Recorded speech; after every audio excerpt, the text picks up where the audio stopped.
Bismillahirrahmanirrahim. Ingatkan, bertubi-tubi. A'udzubillahi minasyaitonir rajim. Ya laitana nuraddu wa la nukadziba bi ayati rabbina wa nakuna minal mu'minin. Ahli-ahli neraka akan mengatakan, andai saja kami diberi kesempatan kembali ke dunia dan tidak mendustakan lagi ayat-ayat Tuhan kami serta kami menjadi orang-orang yang beriman.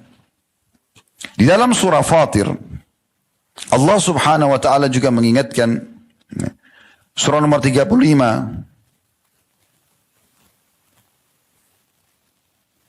sampai ayat 37.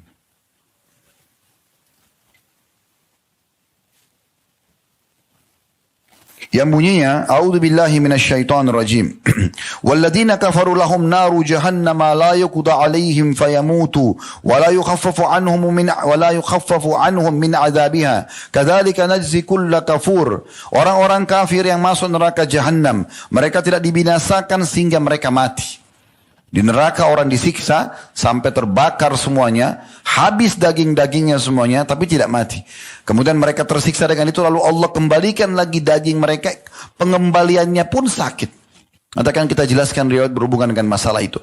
Maka mereka akan mengatakan, mereka tidak, orang-orang kafir di neraka jahanam, mereka tidak dibinasakan sehingga mereka mati. Dan tidak pula diringankan bagi mereka siksaannya. Demikian kami membalas setiap orang yang sangat kafir. Ayat 36-nya. Ayat 37-nya, wahum yastarikhuna fiha. Rabbana akhrijna na'mal salihan ghairal ladzi kunna na'mal. Awalam nu'ammirkum ma yatadhakkaru fi man tadhakkara wa ja'akumun nadhir fadhuku fama lana min nasir. Dan mereka berteriak-teriak di dalam neraka jahanam itu. Mereka mengatakan, ya Tuhan kami, keluarkanlah kami. Niscaya kami akan mengerjakan amal saleh berlainan yang dulu kami kerjakan. Dari kelalaian-kelalaian. Dan kata Allah, bukankah kami telah memanjangkan umurmu dalam masa yang cukup untuk berfikir bagi yang mau berfikir? Dan bukankah telah datang kepadamu pemberi peringatan? Nadhir. Disebutkan oleh Qurtubi dalam kitab beliau At-Tazkirah. Makna nadhir banyak ulama jelaskan. Di antaranya tumbuhnya uban. Itu adalah peringatan. Ada yang mengatakan juga demam. Ada yang mengatakan meninggalnya orang-orang di sekitar kita. Ada yang mengatakan keriputnya kulit. Dan sekian banyak tanda-tanda yang sudah datang dari Allah Subhanahu wa ta'ala. Maka rasakanlah, kata Allah, azab kami, dan tidak ada lagi pertolongan, tidak ada lagi bagi orang-orang zalim seorang penolong pun. Ayat yang sangat dahsyat teman-teman sekalian selanjutnya, yaitu Al-Mu'minun. Surah nomor 23, ayat 103 sampai 111.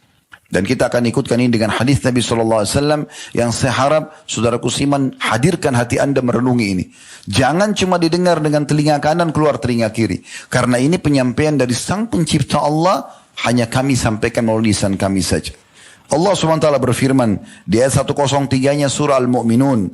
A'udzubillahi minasyaitonirrajim. Wa man khaffat mawazinuhu fa ulaika alladziina khasiru anfusahum fi jahannam khalidun. Siapapun nanti yang ringan timbangan amalnya, amal dosanya lebih banyak, maka mereka adalah orang-orang yang merugikan diri mereka sendiri dan mereka akan kekal di dalam api neraka. 104-nya, talfahu wujuhahumun nar wa hum fiha kalihun. Sesungguhnya neraka itu akan membakar muka-muka mereka dan mereka akan dalam keadaan cacat. Dalam sebuah riwayat disebutkan, saking panasnya api neraka sampai bibir bagian atas ahli neraka itu akan terlipat sampai ke setengah kepalanya, dan bibir bagian bawahnya itu akan melebar sampai ke pusar perutnya, saking panasnya dan susahnya. Dan ini dimaksudkan mereka akan cacat pada saat itu. Ayat 105-nya, alam takun ayati tutla alaikum fakuntum biha tukadzibun. Bukankah ayat-ayatku sudah dibacakan kepada kalian? Anda sekarang sudah dengar dari ceramah ini. Bukankah ayat-ayatku sudah dibacakan kepada kalian, namun kalian tetap saja mendustakannya, tidak menghiraukannya, anggap angin lalu saja, bubar pengajian, bubar khutbah, lalu kemudian kembali pada kemaksiatan. Qalu rabbana ghalabat alaina shikwatuna wa kunna qauman dhalin. Mereka berkata, wahai Tuhan kami telah dikuasai oleh kejahatan kami dan kami adalah orang-orang yang sesat. Mereka ucapkan nanti pada saat masuk di neraka dan tidak ada manfaatnya sama sekali. 107-nya, Rabbana akhrijna minha fa in udna fa inna zalimun. Wahai Tuhan kami, tolong keluarkan kami dari api neraka ini. Kalau kami dikembalikan ke dunia lagi, keluar dari api neraka ini, lalu kami kembali dengan perbuatan salah kami, sungguh kami termasuk orang-orang yang zalim. 108-nya, qala khsa'u fiha wa la tukallimun. Maka Allah mengatakan, tinggallah dalam keadaan hina di dalamnya. Dan jangan kalian mengajak bicara aku, kata Allah. Innahu kana fariqum min ibadi yaquluna rabbana amanna faghfir lana warhamna wa anta khairur rahimin. Sesungguhnya di dunia dulu kalian pernah mendengar hamba-hambaku yang sering mereka berdoa sambil mengatakan, wahai Tuhan kami telah beriman, ampunilah kami dan rahmatilah kami. Sesungguhnya kau sebaik-baik pemberi rahmat. Fattakhadtumuhum sikhriya, di 111-nya, fattakhadtumuhum sikhriya hatta ansaukum zikri wa kuntum. Maaf, ini di 110-nya.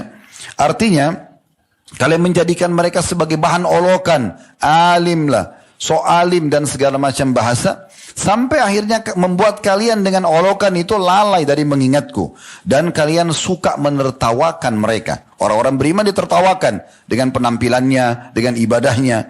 111-nya Allah mengatakan, inni jazaitumul yawma bima sabaru annahumul faizun. Maka pada hari ini justru aku balas mereka karena kesabaran mereka, dan mereka adalah orang-orang yang menang.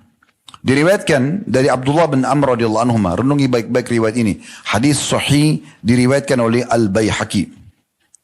Abdullah bin Amr radhiyallahu anhu mengatakan, ahli neraka memanggil malaikat, tetapi malaikat tidak memenuhi panggilan mereka 10 tahun. Wahai malaikat penjaga neraka, tolong kami, dengarkan kami. 40 tahun tidak dijawab. Setelah 40 tahun, barulah para malaikat mengatakan, percuma saja, sesungguhnya kalian akan menetap selamanya di dalam neraka ini. Lalu mereka memohon dan memanggil Rabb mereka, memanggil Allah. Kita tahu sifatnya Allah Ar-Rahman, Ar-Rahim, yang maha pengasih, maha penyayang. Tapi di saat itu sudah berbeda keadaannya. Allah tidak akan lagi memandang hamba-hamba yang durhaka ini yang masuk dalam api neraka.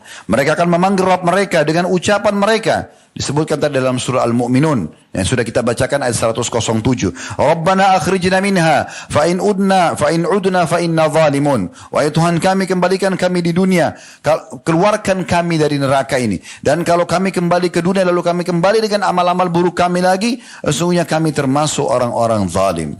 Namun Allah, garis bawah ini, namun Allah tidak menjawab mereka seperti lamanya umurnya dunia.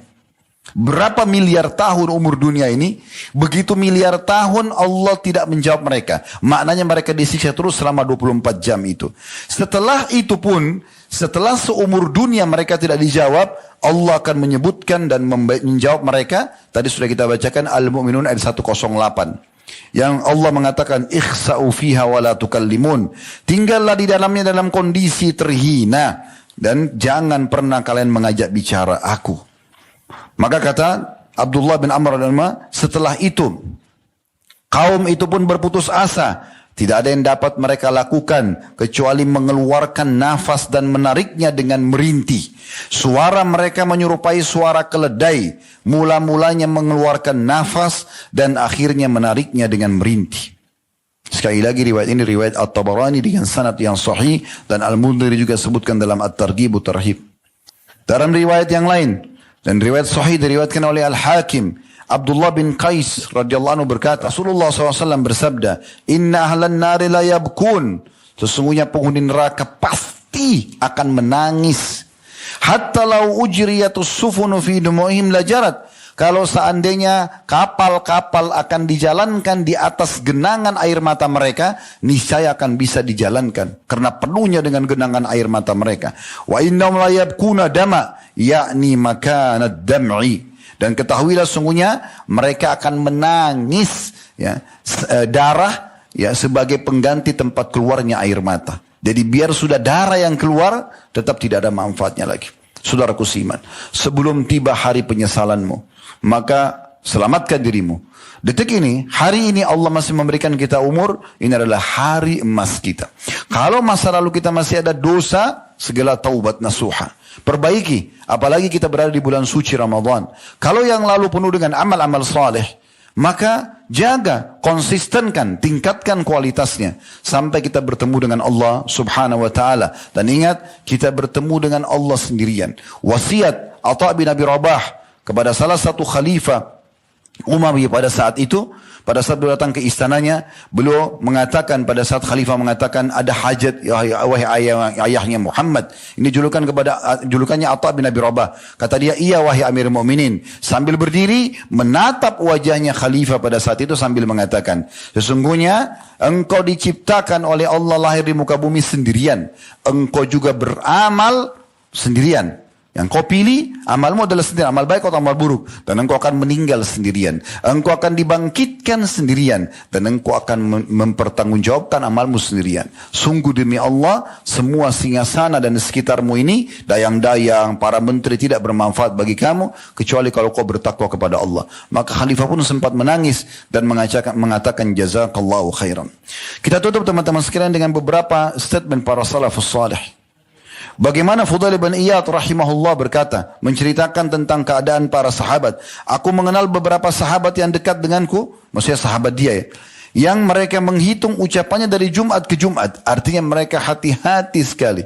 Ucapan yang diucapkan dari Jumat ke Jumat, semuanya hanya keluar yang bermanfaat. Mas, apakah itu pahala atau yang mubah. Sarih As-Saqati, dia tidur pada saat mengantuk saja. Dan kalau tidak mengantuk, dia tidak tidur. Berapa banyak orang yang sengaja mencari tidur itu. Padahal sebenarnya tidak butuh untuk tidur. Amr bin Abdul Qais melaksanakan sholat ratusan rakaat setiap harinya. Maksudnya adalah sholat-sholat tatawu atau tambahan. Hingga suatu ketika ada orang menjumpai dia lalu mengatakan begini. Saya mau ngobrol sama anda. Maka dia mengatakan, tahan peredaran matahari, baru aku mau bicara denganmu. Maksudnya kalau sesuatu bermanfaat, ucapkan. Kalau tidak, coba tahan matahari baru kau bisa bicara. Saya tidak akan bicara apa-apa.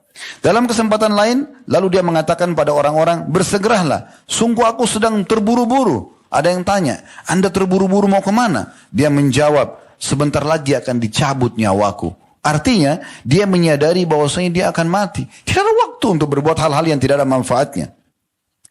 Daud At-Ta'i rahimahullah, beliau makan roti yang dibasahkan dengan air dan tidak mau makan roti kering. Dia sengaja makan yang ringkas dan cepat. Karena roti kalau dibasahin dengan air, cepat rapuh dan langsung bisa ditelan. Pertimbangannya waktu beliau ditanya, beliau mengatakan karena waktu yang dihabiskan untuk makan roti kering, karena cukup lama dikunyah, lebih lama daripada roti basah. Dan selisih waktunya bisa dimanfaatkan membaca 50 ayat Al-Quran. Begitu luar biasanya mereka. Sampai mereka melihat selisih makan saja, ya, yang pilih antara makanan kering sama basah, bisa digunakan untuk membaca 50 ayat. Berapa banyak orang di antara kita duduk 1 jam, 2 jam di satu tempat makan, membuang-buang waktu. Kalau sudah selesai makan, aktivitas yang lain. Tapi berapa banyak orang, bahkan di Ramadan, mall dibuka jam 10 pagi, mereka sudah masuk. Kalau ditanya kenapa, mau nunggu buka puasa. Akhi dan ukhti, bukankah jam 6 sore baru azan maghrib? Untuk apa kita mengisi waktu kita di mall yang di situ adalah bendera-bendera iblis ditancapkan sebagaimana sabda Nabi SAW. Itu adalah pasar-pasar. Kalau anda datang menjelang buka puasa, mungkin masih ada uzurnya. Tapi dari pagi membuang-buang waktu ini luar biasa. Akan disesali semuanya itu. Demikian pula teman-teman sekalian, Abdullah bin Mubarak rahimahullah mengatakan, orang-orang soleh di masa lalu, jika jiwa mereka mudah dikendalikan kepada kebaikan. Sedangkan jiwa kita ini begitu liar. Gampang sekali kita meninggalkan amal soleh. Malas beribadah terkecuali dipaksa. Oleh karena itu, paksalah ia. Padahal Abdullah bin Mubarak ini seorang tabi'in, ahli ibadah yang luar biasa. Sudah ilmunya luas, seorang ulama, kaya raya, seorang mujahid, hampir semua kebaikan berkumpul padanya. Dia pun menganggap ibadahnya masih kurang. Dan dia mengatakan harus kita cambuk dan kita paksakan ibadah itu. Demikian pula teman-teman sekalian, Abdullah bin Umar radhiyallahu anhuma pernah mengingat hadis tentang keutamaan sholat jenazah mendapatkan 1 qirat. Dan 1 qirat kata Nabi SAW seperti gunung Uhud. Maka dia sambil sedih mengatakan, sudah berapa banyak kita buang-buang pahala bergunung-gunung. Bukankah kita teman-teman sekalian kadang-kadang sholat duhur di sebuah masjid atau asar, temukan jenazah, habis sholat ada jenazah disolati, kita keluar. Kenapa kita nggak sholat 5-10 menit? 5 menit lah. Itu satu gunung pahalanya. Berapa banyak jenazah yang kita sia-siakan. Begitu luar biasanya mereka menghisap diri mereka. Abi Dzar radhiyallahu anhu, ketika beliau sudah tidak ada lagi perabot di rumahnya karena semuanya dikeluarkan gitu. Lalu ditanyakan kepadanya, di mana anda taruh barang-barang anda? Beliau menjawab, kami telah mengirimnya semua ke rumah idaman kami di akhirat, yang segera kami akan pindah ke sana. Lalu dikatakan kepadanya, bukankah kau memerlukan barang-barang itu selama hidup di dunia? Maka dia mengatakan, pemilik rumah, maksudnya Allah, tidak mengizinkan kami untuk bisa berlama-lama tinggal di sini. Ini statement yang luar biasa dari seorang sahabat ini. Nabi Isa alaihissalam dinukil dalam sebuah riwayat mengatakan, siapa yang gerangan sudi membangun rumah di atas gelombang, tanahnya bergelombang, sulit untuk membangun. Itulah perumpamaan hidup di dunia. Maka jangan engkau jadikan ini sebagai akhir tempat kamu yang abadi. Kita boleh punya tempat, tapi jangan sampai membuat kita lalai. Ali bin Abi Thalib mengatakan, sesungguhnya dunia akan segera berlalu dan akhirat hampir tiba. Keduanya mempunyai pengikut. Maka jadilah engkau pengikut akhirat dan jangan engkau menjadi pengikut dunia. Hari ini di dunia adalah waktu beramal tapi belum ada hisab. Sedangkan esok di akhirat adalah hisab tanpa amal.